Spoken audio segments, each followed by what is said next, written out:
അവളും. അവൻ തന്നെയാണോ പറയുന്നതെന്ന് സംശയിക്കുന്നു.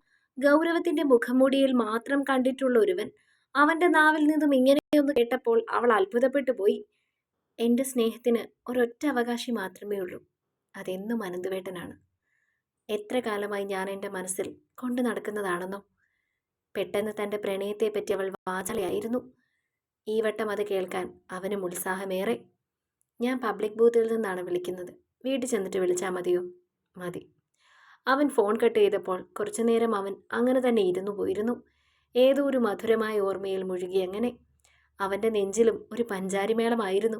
അതിൻ്റെ താളം ദിവ്യയും. അന്ന് വൈകിട്ട് കലശലായ വയറുവേദനയോടെയായിരുന്നു അവൾ വീട്ടിലേക്ക് വന്നിരുന്നത്. അവളുടെ മുഖഭാവം കണ്ടപ്പോൾ തന്നെ അമ്മയ്ക്ക് കാര്യം മനസ്സിലായി. ഏലക്കയും ചുക്കും ഉലുവയും ഇട്ട് അവൾക്ക് വേണ്ടി മാത്രമായി തയ്യാറാക്കിയ കാപ്പിയുമായി എത്തിയപ്പോൾ വയറുവേദനയ്ക്ക് ശമനം കിട്ടിയിരുന്നു. ഇതിനിടയിൽ അനന്തുവിനെ വിളിക്കാൻ അവസരം ഒത്തു വന്നിരുന്നില്ല. ചേച്ചിയും കുഞ്ഞുമോളുമുണ്ട്. അതുകൊണ്ട് തന്നെ എല്ലാവരും ഒരുമിച്ചാണ് എപ്പോഴും ഉണ്ടാവുക. ഒറ്റയ്ക്കുള്ള സാഹചര്യം വളരെ കുറവും. അതിനാൽ ഒന്ന് സംസാരിക്കണമെന്ന് അവൾക്ക് മോഹമുണ്ടായിരുന്നുവെങ്കിലും നടന്നില്ല. അവളുടെ ഫോൺ വരാതെ വല്ലാത്തൊരവസ്ഥയിലും. അങ്ങോട്ട് വിളിച്ചാലോ എന്ന് പോലും തീരുമാനിച്ചു. 9 മണി കഴിഞ്ഞിട്ടും അവൾ വിളിക്കുന്നില്ലെന്ന് മനസ്സിലായപ്പോൾ അവൻ അങ്ങോട്ട് വിളിച്ചു. സ്വിച്ച് ഓഫ് ആണെന്ന് അവനെ തളർത്താൻ കെൽപ്പുള്ളതായിരുന്നു. ആ രാത്രിയിൽ ഉറക്കം അവനെ തഴുകിയതേയില്ല. കുറച്ചു കഴിഞ്ഞ് ഫോൺ എടുത്തു നോക്കിയപ്പോൾ ഒരു മിസ്ഡ് കോൾ കിടക്കുന്നത് കണ്ടു. ആവേശത്തോടെ തിരിച്ചു വിളിക്കാൻ നോക്കിയപ്പോഴാണ് അത് വിവേകിൻ്റെ ആണെന്ന് അവന് മനസ്സിലായത്. എന്തു ചെയ്യണമെന്നറിയാതിരുന്നപ്പോൾ വീണ്ടും ഫോൺ ശബ്ദിച്ചു. അവസാനം അവനത് അറ്റൻഡ് ചെയ്തു. ഹലോ അനന്തു, എന്തായി കാര്യങ്ങളൊക്കെ? അവൻ്റെ ആ ചോദ്യം കേട്ടപ്പോൾ ദേഷ്യമാണ് തോന്നിയത്. അല്പം ഗൗരവത്തോട് തന്നെയാണ് അനന്തു പറഞ്ഞത്. ഇതിനു മുൻപ് എനിക്കൊരു കാര്യം പറയാനുണ്ട്. വിവേക് പറഞ്ഞു. ഞാൻ നാളെ തിരിച്ചു പോവാണ്. 1 വർഷം കഴിഞ്ഞിട്ട് ഇവിടേക്ക് തിരിച്ചു വരും.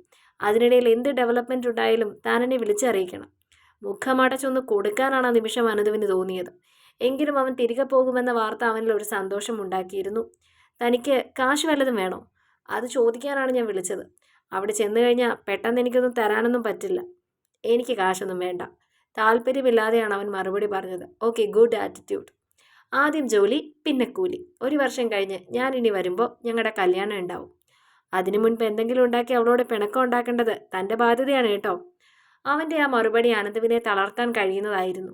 ഇനി അവളില്ലായ്മ തനിക്ക് താങ്ങാൻ കഴിയില്ലെന്ന് അവൻ കുറച്ച് സമയങ്ങൾക്ക് മുൻപ് തന്നെ മനസ്സിലാക്കിയിരുന്നു. കാണാതിരിക്കുമ്പോൾ, മിണ്ടാതിരിക്കുമ്പോൾ ഈ നെഞ്ചാണ് പിടയുന്നത്. അവളോട് സംസാരിക്കാതെ, അവളുടെ വിവരങ്ങൾ അറിയാതെ തനിക്ക് ജീവിക്കാൻ പോലും സാധിക്കില്ല. അപ്പോഴാണ് 1 വർഷം കഴിഞ്ഞ് അവളെ സ്വന്തമാക്കുമെന്ന് മറ്റൊരുവൻ പറയുന്നത്. അവൾ തൻ്റെ മാത്രമാണെന്ന് ഹൃദയം വിളിച്ചു പറഞ്ഞു. പക്ഷെ വാക്കുകളോ പുറത്തേക്ക് വന്നില്ല. എന്തൊരു നിസ്സഹായമായ അവസ്ഥയാണത്. അല്ലെങ്കിലും ഇന്നോളം മനുഷ്യൻ മുറിവേറ്റപ്പെട്ടിട്ടുള്ളത് സ്നേഹം കൊണ്ട് മാത്രമാണല്ലോ. ശരിയെന്നാ, എന്തെങ്കിലും ഉണ്ടെങ്കിൽ താൻ എൻ്റെ പേഴ്സണൽ നമ്പറിൽ വിളിച്ചാൽ മതി. ഞാൻ കോൾ കട്ട് ചെയ്യുമ്പോൾ ആ നമ്പർ മെസ്സേജ് ചെയ്തേക്കാം. അതും പറഞ്ഞ് വിവേക് ഫോൺ കട്ട് ചെയ്തപ്പോഴും അനന്തു വല്ലാത്തൊരവസ്ഥയിലായിരുന്നു. ഇനി പിരിയുക എന്നാൽ മരണമാണെന്ന് അവനും വ്യക്തമായി അറിയാമായിരുന്നു. അത്രമേൽ ആഴത്തിൽ പതിഞ്ഞു കഴിഞ്ഞല്ലോ. എല്ലാം കൊണ്ടും ഉറക്കമില്ലാത്ത രാത്രിയായിരുന്നു അത്. ഒരു വശത്ത് അവളുടെ സ്വരം കേൾക്കാത്തതിനാലുള്ള പരിഭവത്തിൽ ഹൃദയം നുറുങ്ങിക്കൊണ്ടിരിക്കുന്നു. മറുവശത്ത് വിവേകിന്റെ വാക്കുകൾ അവനെ ചുട്ടുപൊള്ളിച്ചുകൊണ്ടിരിക്കുന്നു. ഒരു ചുഴിയിൽ അകപ്പെട്ടതുപോലെയാണ് അവന് തോന്നിയത്. എന്ത് ചെയ്യണമെന്ന് പോലും അറിയാത്തൊരവസ്ഥ. അവളോടെല്ലാം തുറന്നു പറയണമെന്ന് വിചാരിച്ചതാണ്. പക്ഷേ താനൊരു ചതിയനായിരുന്നു എന്നറിഞ്ഞാൽ അവൾ തന്നിൽ നിന്നും അകന്നു പോയാലോ എന്നൊരു സ്വാർത്ഥത തന്നെ കീഴടക്കുന്നത് അനന്തു അറിഞ്ഞിരുന്നു. ഇല്ല, അത് തനിക്ക് സഹിക്കാൻ കഴിയില്ല. തൽക്കാലം അവൾ ഒന്നും അറിയണ്ട. സമയവും സാഹചര്യവും ഒത്തുവരുന്ന നിമിഷം അവളോട് താൻ അത് തുറന്നു പറയും. അന്ന് അവൾക്ക് തന്നെ മനസ്സിലാക്കാൻ കഴിയും. അല്ലെങ്കിലും അവളുടെ അനന്തുവേട്ടനെ അവൾക്കല്ലാതെ മറ്റാർക്കാ മനസ്സിലാക്കാൻ സാധിക്കുക? അങ്ങനെ ഒരു വിശ്വാസത്തിൽ അടിവരയിട്ടു അനന്തു. ഓരോന്നാലോചിച്ച് വെളുപ്പിന് എപ്പോഴുമാണ് ഉറങ്ങിയത്. കാലത്ത് തന്നെ ഫോൺ അടിക്കുന്ന ബെല്ല് കേട്ട് കണ്ണുകൾ വലിച്ചു തുറന്നു.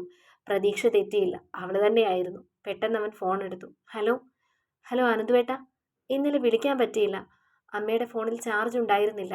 ഇവിടെ കറണ്ട് ഇല്ലായിരുന്നു. ഒരു മെസ്സേജ് അയച്ചുകൂടെ? ഞാൻ എന്ത് ടെൻഷൻ അടിച്ചു എന്നറിയോ?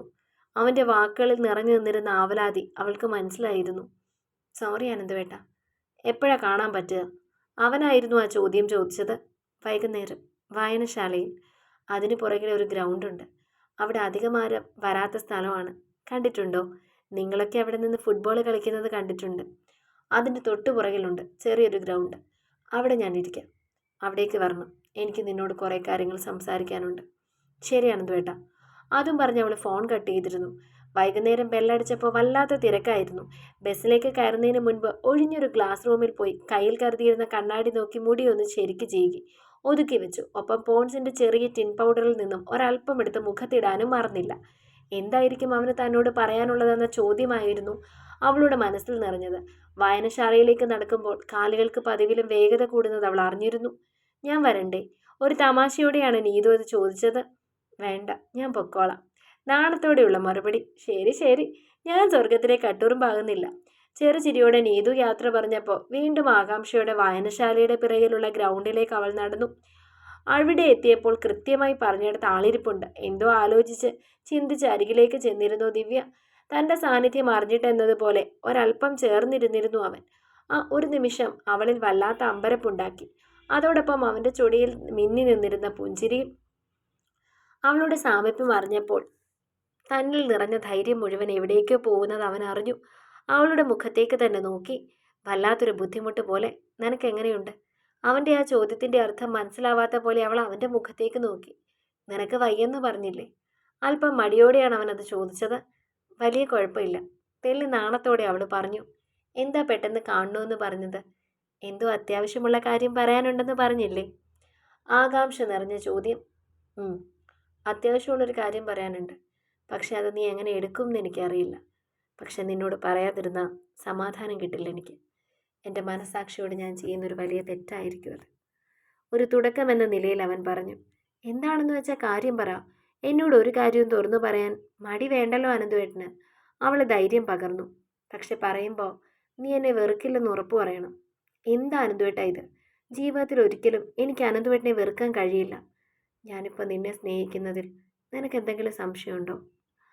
അവളുടെ മുഖത്തേക്ക് നോക്കി അവൻ ആ ചോദ്യം ചോദിച്ചപ്പോൾ അതിൻ്റെ കാര്യമറിയാതെ അവൻ അവളുടെ മുഖത്തേക്ക് നോക്കി. എനിക്കിപ്പോഴും നിന്നെ ഇഷ്ടമാണെന്നുള്ളതിൽ നിനക്ക് എന്തെങ്കിലും സംശയമുണ്ടോ എന്ന്?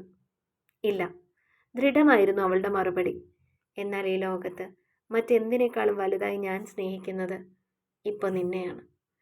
അവൻ്റെ ആ വാക്കുകൾ വല്ലാത്തൊരു സന്തോഷം തന്നെ അവളിൽ നിറച്ചിരുന്നു. ഏറെ ആഗ്രഹിച്ച ഒരാളിൽ നിന്നും കേട്ട ആ വാക്കുകൾ അവളിൽ പടർത്തിയ സന്തോഷം വല്ലാത്തൊരനുഭൂതിയായി. പക്ഷെ നിന്നോട് ഞാൻ ഇഷ്ടമാണെന്ന് പറയുമ്പോഴും ഇഷ്ടമായി നിന്നോട് സംസാരിക്കുമ്പോഴും ഒരു തരിമ്പ് പോലും സ്നേഹം നിന്നോടെൻ്റെ മനസ്സിലുണ്ടായിരുന്നില്ല. അവൻ്റെ വെളിപ്പെടുത്തൽ അത് അവളിൽ നിറച്ചത് വല്ലാത്തൊരു ഞെട്ടലായിരുന്നു. ഒന്നും മനസ്സിലാവാതെ അവൻ്റെ മുഖത്തേക്ക് തന്നെ അവൾ നോക്കി. നടന്ന കാര്യങ്ങളെല്ലാം അവളോട് അവൻ പറഞ്ഞപ്പോൾ ആ വിടർന്ന മിഴികൾ നിറയുന്നതും അതിൽ നിന്നും നീർമണികൾ പൊഴിയുന്നതുമൊക്കെ അനന്തു അറിഞ്ഞിരുന്നു. ഹൃദയത്തിൽ എവിടെയോ ഒരു കഠാര കൊണ്ട് കുത്തി നോവിക്കുന്നത് പോലെ അവന് തോന്നി. താൻ കാരണം ഈ മിഴികൾ നിറഞ്ഞല്ലോ എന്നൊരു കുറ്റബോധം അവനെ മൂടി. എൻ്റെ അവസ്ഥ കൊണ്ടാണ്. ഞാനൊരു കൂലിക്കാരനായിരുന്നു. ഞാൻ പണത്തിന് വേണ്ടി നിന്നോട് ഇഷ്ടമാണെന്ന് പറഞ്ഞതാണ്. ഏതോ ഒരു നശിച്ച നിമിഷത്തിൽ സംഭവിച്ചു പോയതാ. ഇതിൻ്റെ പേരിൽ നിനക്ക് വേണമെങ്കിൽ എന്നെ കുറ്റപ്പെടുത്താം, അല്ലെങ്കിൽ നിനക്ക് എന്നെ വേണ്ടെന്ന് വയ്ക്കാം.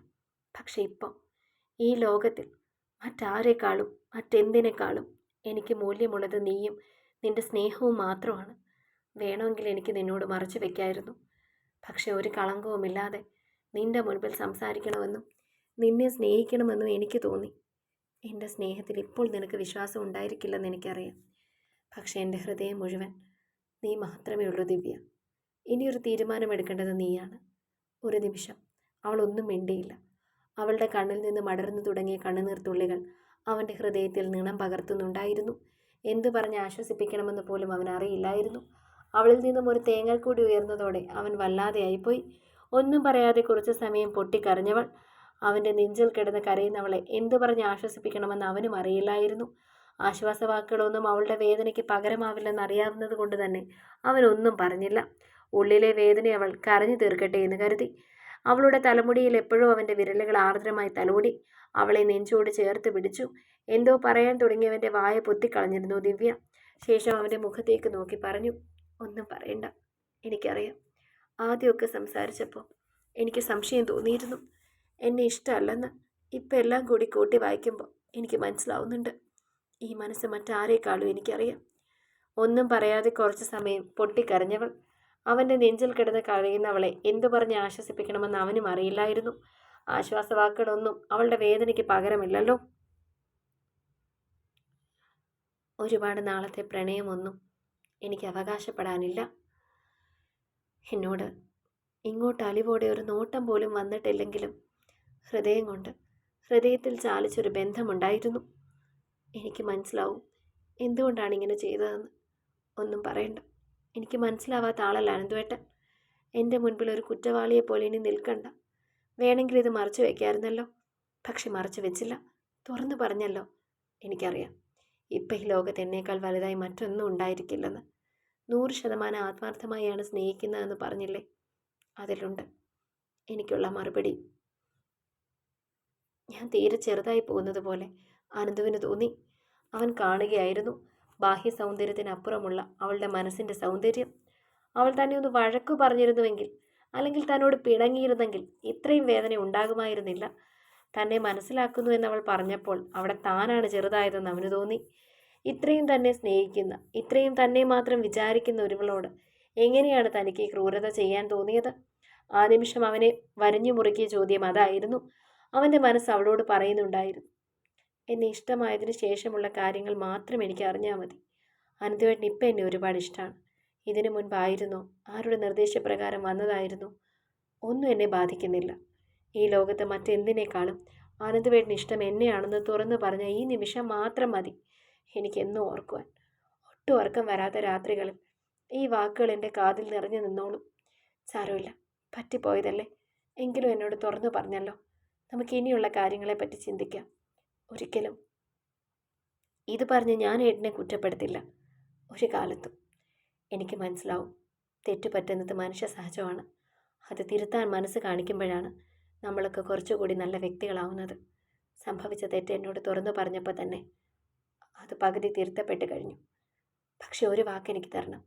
അവളത് പറഞ്ഞപ്പോൾ ആകാംക്ഷയോടെ അവളുടെ മുഖത്തേക്ക് നോക്കിയിരുന്നവൻ. അവൾ പറയുന്ന എന്തിനും സമ്മതം നൽകാൻ അവൻ്റെ ഹൃദയവും ഒരുക്കമായിരുന്നു. എങ്കിലും തനിക്ക് വേണ്ടി അവൾ ചോദിക്കുന്ന ആ ഒരു വാക്ക് എന്തായിരിക്കുമെന്നായിരുന്നു അവൻ്റെ ആകാംക്ഷ.